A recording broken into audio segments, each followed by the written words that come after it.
first pick here coming from RRQ here. What's going to be the first pick here? What are they going to be banning here? Let's take a look here. Is going to be a banning Kaja here? Nope. Yeah. Once again, they're going to be banned off the Masha. They just don't.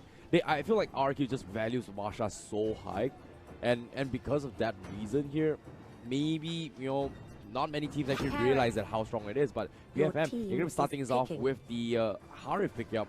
But at the same time, RQ, they have the choice to actually go for Esmeralda pick as well. Yeah, this is a good and a bad, right? I was expecting maybe a Kaja steal, maybe a Hylos for VEC, but they saw RQ take out Harif in the third phase, and you know that VFM, they prioritize this Harif a lot. If not, they will kind of let it slide and hope that it goes to the third phase, which has not happened yet. So they were going to prioritize that.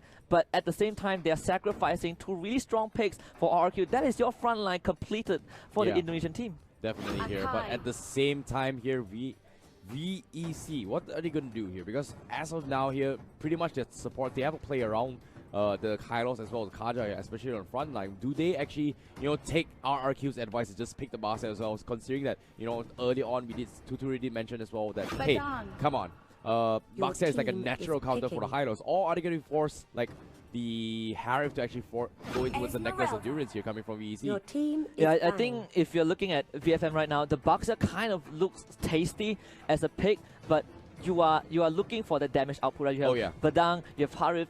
Where is that physical element? And if you kind of pick Barca in, you're boxing your last pick to be probably a marksman. You're looking at a carry to kind of bust through the tanks on the side of RRQ, and like you mentioned, the Esmeralda instantly picked up, no question at all. There was no hesitation with that particular choice. I like how VEC still has that flexibility pick here, where you say like, hey, I pick a Badang here. Do we still go for a tank? Is it going to be a support Badang, or is it going to be an offlane Badang? Which is what some of the teams may think here. But RRQ, I feel like they're not actually worried about a Badang pick here. Seeing how the previous game of Eva's SG, we saw how they played around the Badang as well. The Boxer was just out of control. Now the Esmeralda being picked up as well. Harif is not going to have a great time, and I feel like maybe VEC here is gonna struggle a little bit to try to deal with this Esmeralda later on. Without Hylos, Arca is a great counter, but Badang is also okay just for the burst output here. We've seen, I think, previously in the Malaysian scene, where GigFam just played the Badang support, just did so well against Esmeralda. But that's the thing, that's the flex pick there. Is it gonna be a support Badang, or is it gonna be off lane here? But seems to me RRQ, they're going for the Hellcat pick, and I believe they actually won themselves a lot of win rate, pretty high win rate, with the Hellcat pick. Yeah, it's not just a Hellcat pick. They also took out Baxia. Like, TUTURU, during the interview that you conducted just now, he said Baxia direct counter to Hylos. Hylos, and VFM, if you don't take Baxia, guess what? We will eliminate Baxia. We secure ourselves Hellcat. Suddenly, the marksmen don't sound as juicy as they were anymore. And if you're VFM right now, if this Valir gets locked in, that is a lot of magical damage. You are pitting on that early to mid phase. The Claude will be the safest pick. But again, that Hellcat might be the death trap that RRQ has set up, and VFM, they can lock those two in. Wow, Valir pickup here. So they're going to be going for a double mage setup here with one of the Cloud. Okay, wait, this is going to be a support Valir. This is going to be a support Valir here, followed by, I think, a off-lane Badang. Yeah, and should be. I like the Granger pick for RRQ as well. I was thinking maybe for VFM, you need someone, some marksman who has a mobility, either the Cloud, either the carry, but they feel more comfortable with the Cloud simply because it's slightly safer, unlike the carry, which you kind of need time to come online, and other than that, it's easier to kind of get picked off. So VFM going the safer route, and that means RRQ, they can be very bold. They already had the Hellcat, they already went for the Esmeralda, they're going to finish it off with the Granger. That is a robust lineup coming into this first game. Oh yeah, speaking of which here, based on the draft as well, I like how they have a lot of flexibility here, but in honesty, I feel like I like RRQ's draft a little bit more just because it's easier to play compared to what VFM has in store. But at the same time, Valir is kind of the support, the hero where you can actually have a flex pick here. Most of the times you see it a lot in mage here. It got a little bit nerfed, but at the same time, bring it as a support here, it's something you do not expect a lot because he just harasses you from really, really safe distance as well. The stun really sets up for a lot of things as well coming from VFM. So I'm a little bit curious to see how well they're going to be playing the early phase of the game. Yeah, especially when you have to kind of buy time for the clock, right? And this is where Badang kind of comes into place. Either the Badang or the Valia. The Arkai is going to be moving around simply because you have that Haukat. You need to keep that Haukat away from your team. And if RRQ gets a few pickouts on that cloud, you are not going to expect this marksman to do anything effective. And that's the thing. When you brought up that point as well, I like how you mentioned as well that, hey, they were trying to buy time for the cloud, right? I feel like the cloud is going to have a really tough time just because they have the Hellcat to worry about. If you think about it here, Hellcat, is kind of have like one of the fastest assassin in the game as well, where he has so much mobility, kind of similar to how RRQ played the Masha pick early on, right? Like, it was super hard to catch. And it feels like, yes, you have the Arkai, it's great. But if you focus on the Hellcat there's also other heroes that you got to worry about here. The sustainability is coming from Hylos as well, which is kind of going to be one of the key factor. But that's just in theory crafting here. But let's take a look at how they're going to be playing here, because I might be proven wrong coming from Vietnamese teams here. But ladies and gentlemen, here, this is game number 1 here in the second series for today's matchup in Group A's group stages here. VEC Fantasy Main on the blue side, and of course RRQ will be on the red side here. Yeah, and VFM, they have a big task to do. They need to upset RRQ to make sure that RRQ doesn't just simply lock in that playoff spot and of course gain themselves some point. But of course RRQ, with that strong start, they have warmed up. This is VFM's first game, and from the draft, from the get-go, it felt like RRQ slightly outdrafted them. Not necessarily here. It's all about execution here. But in this case, let's take a look how they're going to be playing. There's a win. They're going to be taking a little bit damage here. However, they're pretty much half HP here from RRQ. So going to be contesting the gold buff for themselves here. But seeing how they wooden mask here, we see double wooden mask coming from RRQ. Same goes for VEC Fantasy Main. So nothing too much out of ordinary. But well, they're going to be respecting each other's territory. Nothing too much of an aggressive plays coming in from both these teams. Yeah, and immediately VFM decides, let's put Harry bot, let's set the cloud mid. This guy needs the resources, we need to make space for him, and the best way is to give him that solo lane. Give him that extra experience, give him that buff, whatever that we can to funnel to get this cloud online as soon as possible, because VFM, they are playing against the ticking time bomb, and RRQ, just waiting for this Haukat to hit level 4, and then he'll start striking. Our bottom side here, we see a little bit of contestments here. We're going to be cutting a creep wave here, and I'm pretty sure that VEFM here, they want to control the tempo and just try and go a couple of aggressive plays here. However, RRQ, look at this. We see rotations coming from Jago already setting up near the outskirts of the turtle pit, and they are trying to go for the wraparound, trying to fight against this team here coming from VFM. Yeah, VFM, they want to commit to this tower, but RRQ is here to go for the defense. Jago is here, jumps in the tree, doesn't get a kill, but they defend that structure.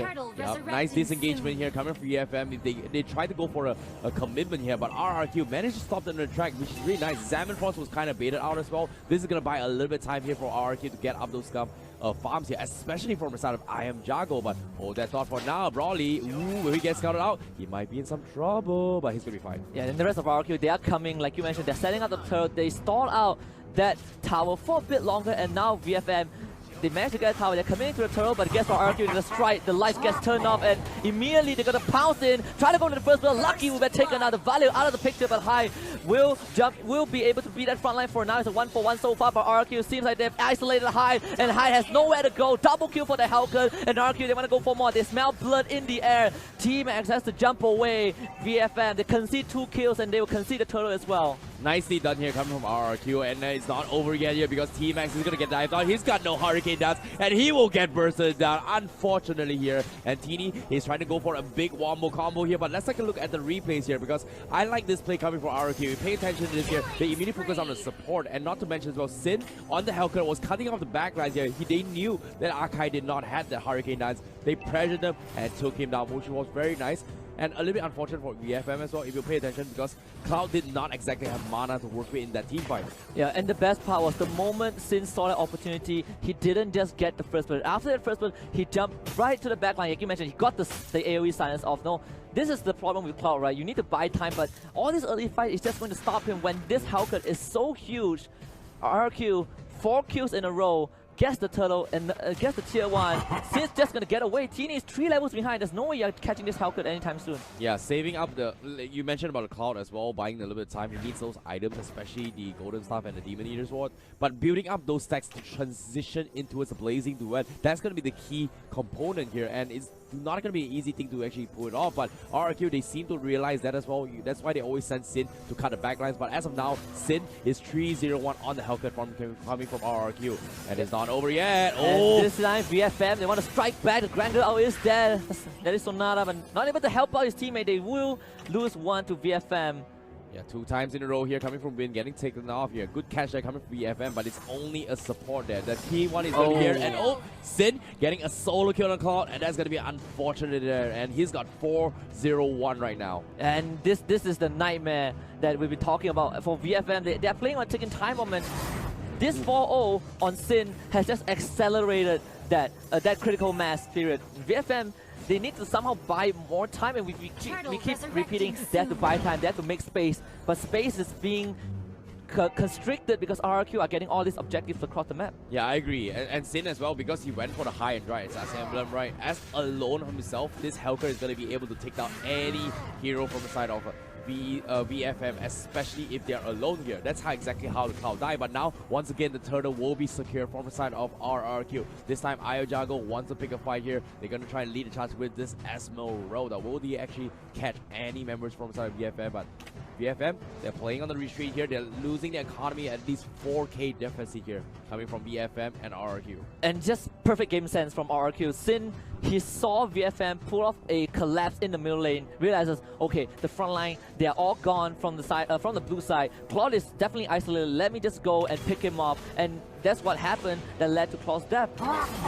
Now it's going to be RRQ again gaining the lead. They're going to extend this goalie as much as they can. They're not in a rush. They already hit that critical mass earlier than expected. Now Hylos going to get the pull as well. Lucky, not so lucky this time. Hylos will be the one taking that out.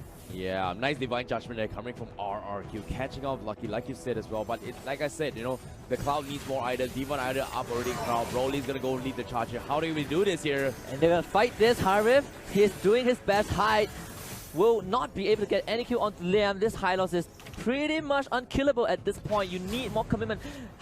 Thank God that Sin was not there, but even so, it kind of proved that how RRQ are so far ahead that VFM just was ineffective against them, and because of that, Sin again making space. You're kind of playing like they're trying to play like this Marsha 4-1 composition, even though it's not the Marsha, but because again Sin has such a big lead, he can go across the map. And VFM, they cannot just send one guy to deal with this Hellcat. They need 2 or 3, and you need to make sure to keep this Cloud out of the business. Yeah, definitely here. Speaking of out of business here, because I feel like they have a lot to worry about here. Because right now, who should they focus? Is it going to be Esmeralda or is it going to be the Hellcat here? And right now, because they were confused in this kind of confusion, it's hard to make a decision here. It's all down towards how T-Max is going to be able to pull things out from side VFM, especially from the Akai itself. The Hurricane Dust is going to be the key crucial component to open the entire gameplay or tempo from the side of VFM. Yeah, and they need one solid comeback here. And now another turtle buff heading towards RRQ now. RRQ making it look easy, and it's not just the Archive. The Valiant now plays another crucial role because of that knockback. You kind of have to start playing the Pew game. The Cloud cannot just jump in with that ultimate and start spinning and hope to get a kill. That is not going to work against RRQ simply because of the imminent threat of Hellcat. So he's going to constantly search for this Cloud, constantly search for this Broly, and again, they are not in a rush. We're 7 minutes in. RRQ, they're taking it slow. Wait for the Lord to come back, then that is where RRQ will pull off the next push, the next big strike.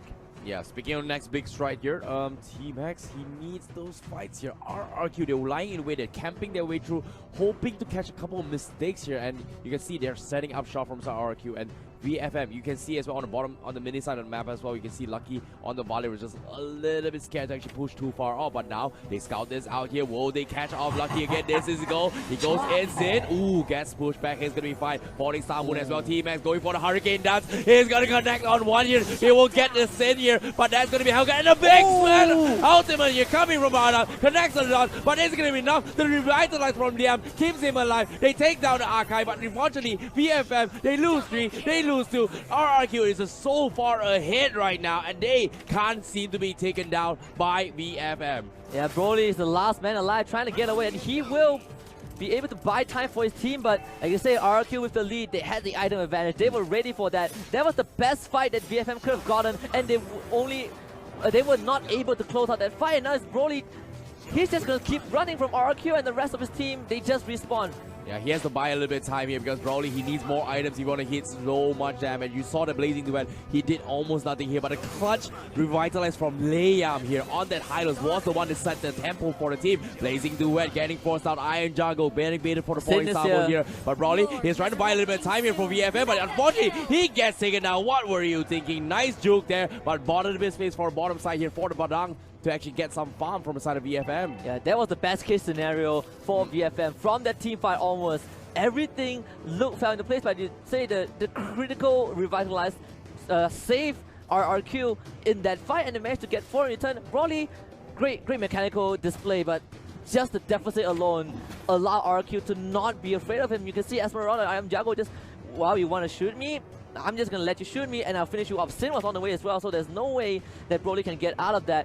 But the time bot, not really sure if this is enough for VFF, because we're looking at a 10k goal lead for RRQ. It's not going to be enough here because right now RRQ, they are in at least 1 or 2 core, 1.5 core items here for all of these players, especially every single hero from RRQ. And I'm not too sure how VFM is going to be able to punish this here. They need to get a nice pick off again, and taking Sin was going to be a great target for them. Same goes for I Am Jago, but can they take it? Do they have enough damage to take them down? That's going to be a question here because now they have like mages, they have a lot of lockdowns here. Harif needs to calm up online, and they need the cloud as well. And they get the pull. Very low. Ooh! Instant pull, killing off the Violet. That is the Lord.